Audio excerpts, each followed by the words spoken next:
மரியாதைக்குரிய திரைத்துறை சேர்ந்த பாக்கியராஜ் அவர்கள் இறந்த செய்தியை கேள்விப்பட்டவுடன்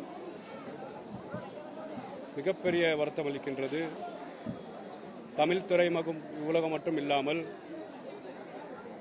அனைத்து மொழியிலையும் மிகப்பெரிய திரைத்துறை கலைஞனாக, இயக்குநராக, பன்முகம் கொண்ட ஒரு நடிகராகவே திகழ்ந்தவர். இப்ப இருக்கின்ற கால சூழலிலே முக்கிய கதாநாயகர்களை அறிமுகப்படுத்தி அவர்களுக்கு வெற்றிக்கு பின்புலமாக இருந்தவர் மரியாதைக்குரிய பாக்கியராஜ் அவர்கள். அவருக்கு இருந்த பாவனையிலே, அவருக்கு இருந்த ஸ்டைலிலேயே படத்தை நடித்து தமிழ்நாட்டு மக்களுக்கு பல நல்ல கதைகளையும் பல நல்ல படங்களையும் தந்தவர்.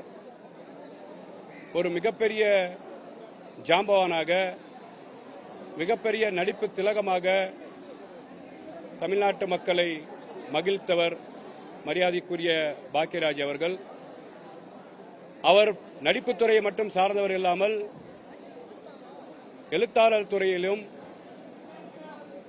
90-80 காலத்திலே பாக்கியா என்ற ஒரு புத்தகத்தை நடத்தி அந்த காலகட்டத்திலே ஒவ்வொரு வீட்டிலையும் பாக்கியா என்ற ஒரு புத்தகம் இல்லாமல் இருக்க முடியாமல் ஒரு நல்ல இயக்குநராக, எழுத்தாளராக திகழ்ந்தவர் மரியாதைக்குரிய பாக்கியராஜ் அவர்கள் இறந்தது கலைத்துறையினருக்கும், ரசிகர் பெருமக்களுக்கும், தமிழ்நாட்டு மக்களுக்கும், உலகத்தில் வாழக்கூடிய அத்தனை தமிழர்களுக்கும் ஒரு பேரிழப்பு.